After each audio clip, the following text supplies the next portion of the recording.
back to that list, the criteria that lists, or you should be listing, having had a list from all the teachings and lectures I've given.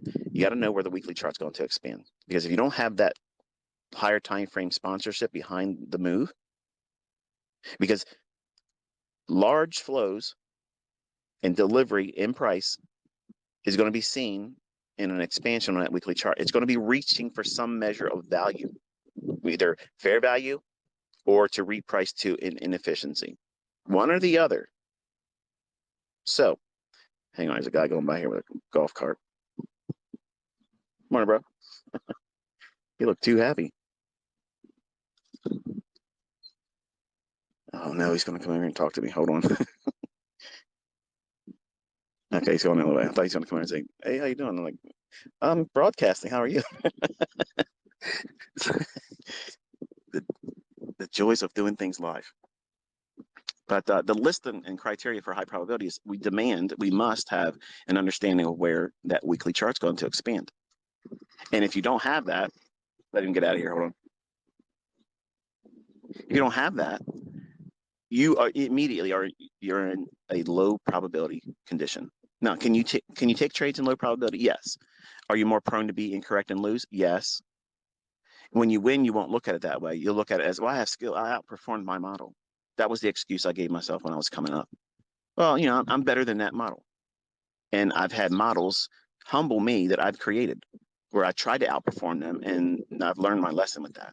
So rules are there for a reason. You know, you don't cross the center line when you're driving. If you do that, you're likely to do what? What my son did, cause an accident. That was the first rule I told him before I bought his car. I said, do not cross that center line, ever. Don't ever do it.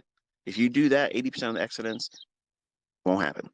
Don't speed, don't drive impaired. He doesn't drink, and don't cross that center line. And you're pretty much, you know, in the hands of the Lord or the performance of the other people driving around you, and you can't control those things.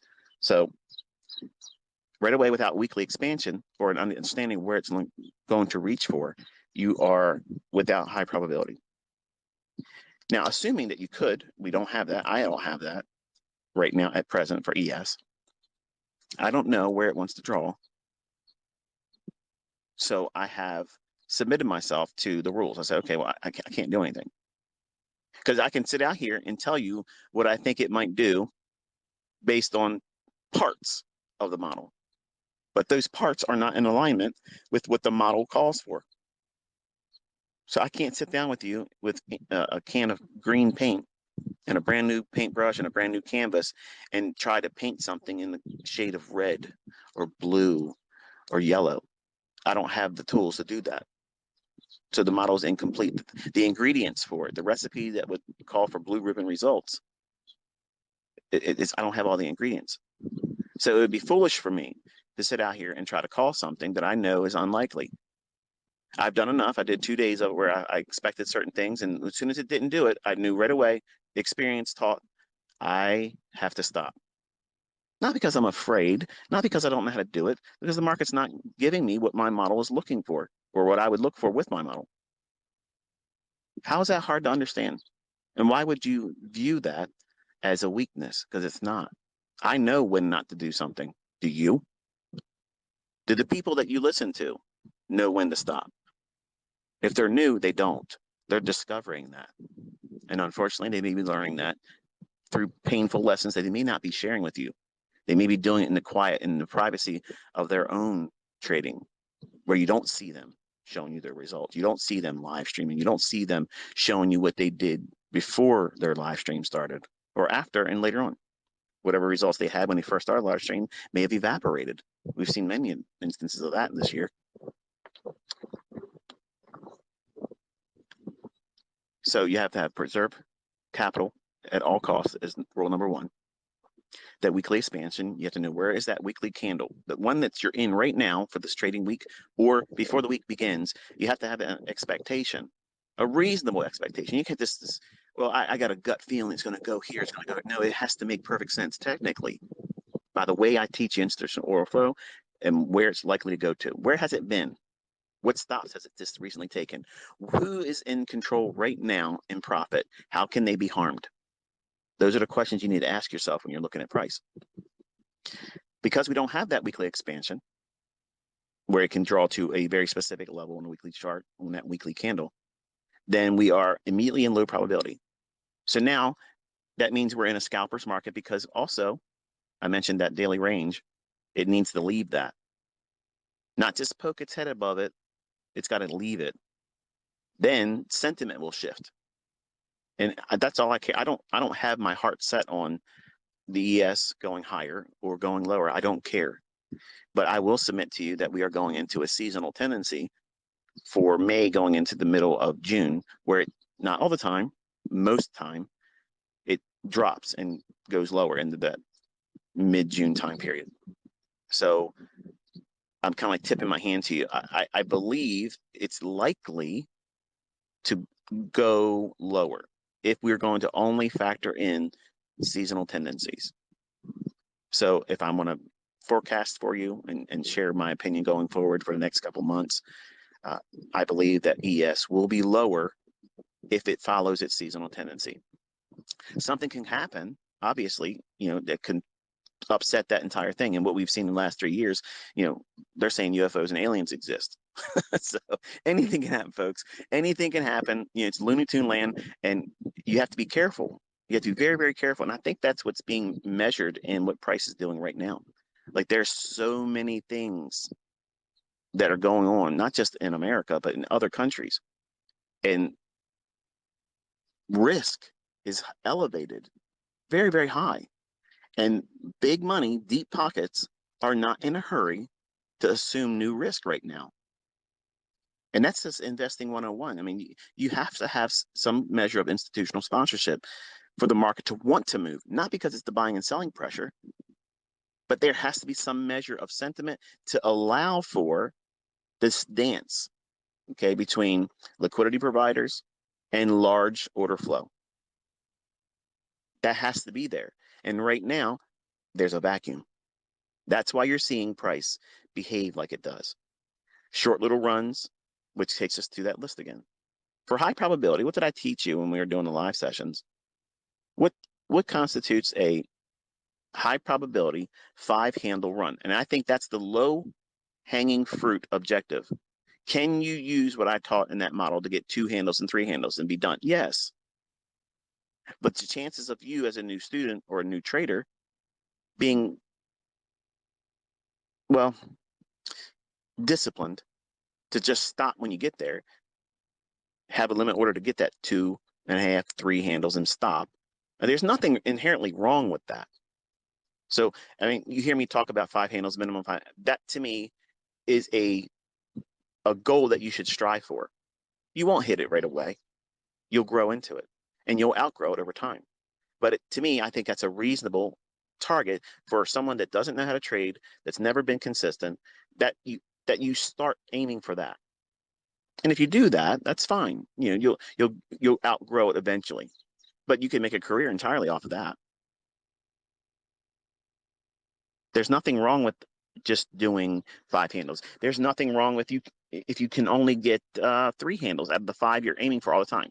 If you're simply, I'm going to move a little bit further down where I have my RV parked at. They have their landscaping crew in here. They're going around with their little weed whackers and they're approaching me. See, you can hear them. So we'll drop it a little bit deeper in. So when I taught you on the live sessions, and I've also taught it in lectures in the Twitter spaces all over the last few months, high probability 5-handle runs need to have what? It needs to have a range that offers how many pips? I'm sorry, not how many pips, how many handles? This is a way to test yourself. If you're following along on Twitter, how many handles does the range have to potentially deliver for you to get a high probability 5-handle run? 10 handles.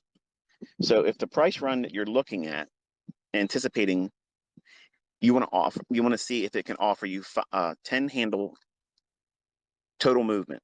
Not that you're trying to get the full 10. You can over time grow into that. But I taught that it needs to have a range to offer at least 10 handles. Now, with that in mind, let's think about this for a second, folks. We have had what? This dude, I knew he's going to come here and talk to me. I got to roll these windows up. Start to look like I'm a little bit more antisocial. So we have low probability because the weekly chart doesn't have a clear draw where it can go higher or lower for a specific level.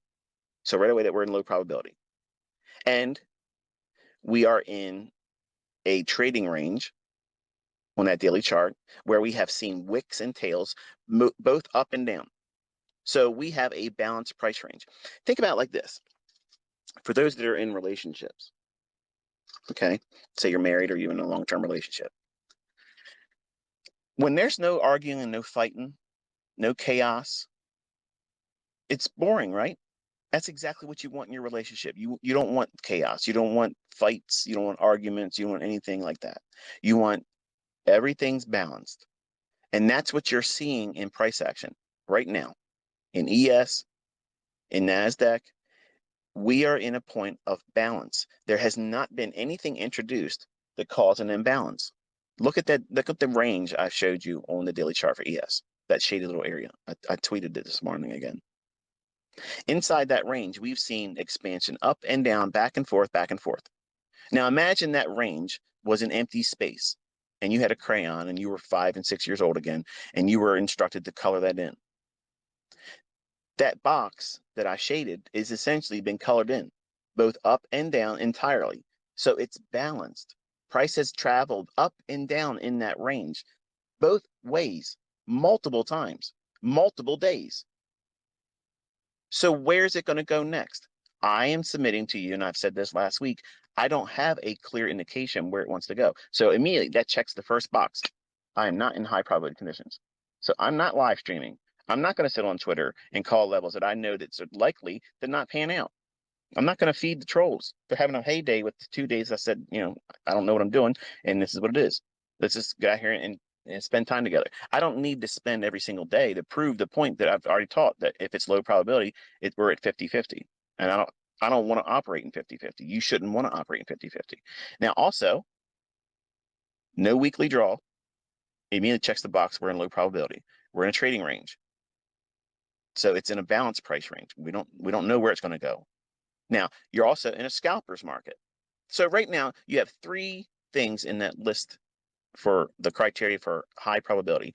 Every single one of these are checking the box that you should not touch it. It's a rattlesnake. It's shaking its tail at you. The Desert Guide, ICT, told you last week, we're in low probability. I don't know what I'm looking for. And we'll see what we see on Wednesday. And did I come back on Wednesday? It was happy trails, man. See you later. Hammer down. I'm going down the road. I wasn't chit-chatting with you. Every time I stopped, I talked to a couple of my private students.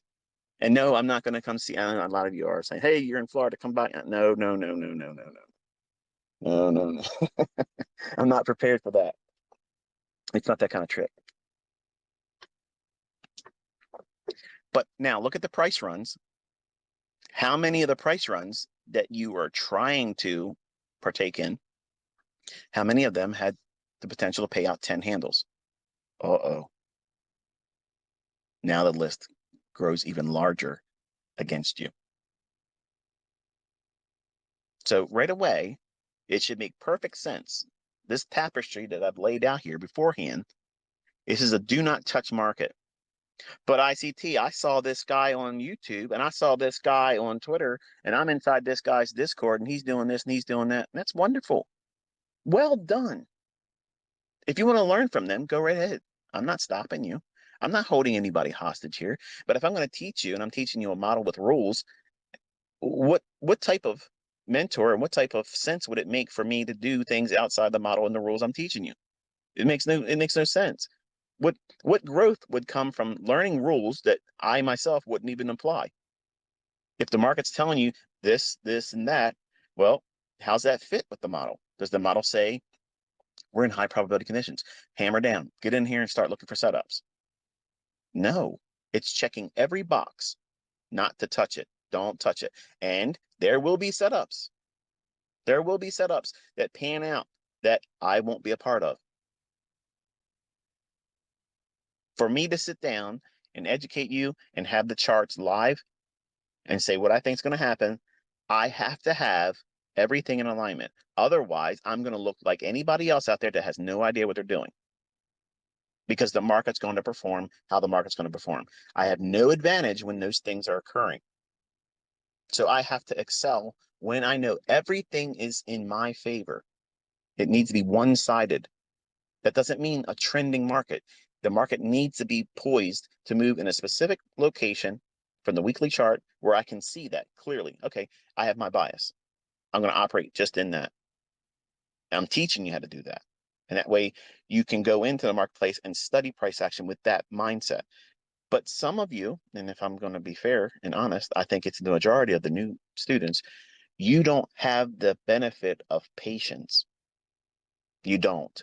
I didn't have it when I first started. Don't think that I have this patience of a saint. I don't. I'm very impatient. But in this, I have to be. I have to be. And you're going to have to be as well, or you'll lose your money. You'll be frustrated or quit. And if you can't develop patience, it's probably better for you to quit. You'll save yourself a lot of pain and anxiety and anguish trying to do something you're not equipped to do from a personality stance. There's going to be people in this audience that meet that, and you'll never be able to trade. Not because it's my stuff or anyone else's stuff. There are people out there that are not equipped to do this. They can't handle it. They don't like rules. They don't want to be disciplined. They don't have any responsibility. They want to blame everybody else for when they don't do something right.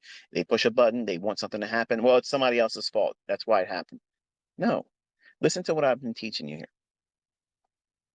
The market is going to perform in a manner that's less likely for you to see what it's going to do beforehand.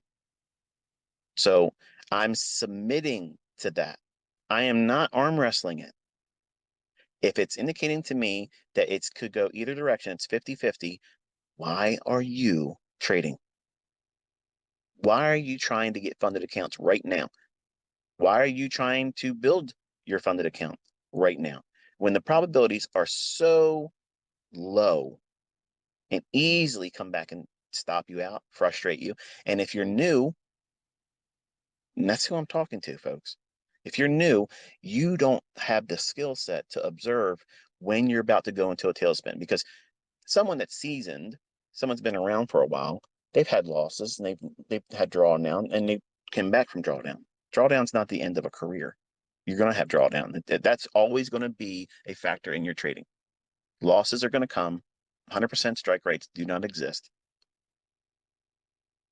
But for a new student, for a new trader, when you experience that and you have already shown a lack of discipline and no control, the responsibility that you should have to say, I'm going to stop. I'm not going to throw good money after bad. You won't see it like that. Your infancy as a trader and no experience will make you feel impulsive. You'll be angry at the market. You'll personify the market. You'll make it an entity in and of itself that you have to do war with, when in fact you're warring with yourself. And you're going to go and do things impulsively, trying to get something to pay you back what you lost. And that is the loser cycle that everybody will experience. If they do this long enough, you will encounter that. Regardless of who taught you, what you learned, what you used to trade with, whatever discipline, everybody has that. And I went through it dozens of times as a 20-year-old, thinking that I was going to get a different result. And the only result was I did it faster in a more stunning fashion, blowing the account. And that's the same thing that'll happen to you if you don't learn how to be responsible. You have to be responsible. You have to have rules. You have to say, okay, I can't go here now. I have to stop. I have to do something else. And that's what I did. I literally, because I'm obsessively compulsive. I think you know that about me now. And given the opportunity to be on social media, see things that's going to drive me nuts where I have to chase cars, folks. I'm like a dog. I literally can't help myself. So I had to completely take myself away from it. And I told myself I would do one Twitter space while I was out here, and this is it. I won't talk again until I get home next week. So long and short, we don't have high probability. If you're watching, you know, Rockstar Roger over there on YouTube and he's doing something or she's doing something and it's making money, that's awesome. That is awesome. There's nothing wrong with that. I'm just telling you from what I'm teaching you and the model and the rules I'm providing, there's a context that goes along with this. The smart money concepts that have to have smart money rules that you have to follow. We're not doing casino time. Okay. People go to casinos and people sometimes win. People buy scratch offs, people buy lottery tickets, and sometimes they win. Are you confident? Are you confident in this market climate right now, in the conditions that you're seeing in this market right now? Are you confident in your experience and the time that you've been doing it? Are you going to be able to control yourself? Are you going to be lucky? Are you going to leave yourself to the fate of luck?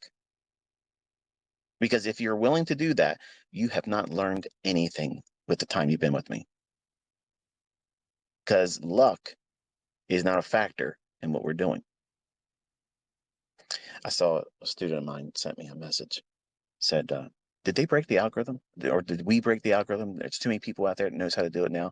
And now it's changed. They've changed everything. There's a different kind of price action. When you're feeling that, what you're feeling is inexperience. Because the market will sometimes go in these periods where it just ranges and consolidates. There's nothing abnormal about this. It tends to happen. Okay. It happens. And I made a referral to how it kind of felt like you would see in typical July, the way price action behaves in July. July is a month where it can be on or off.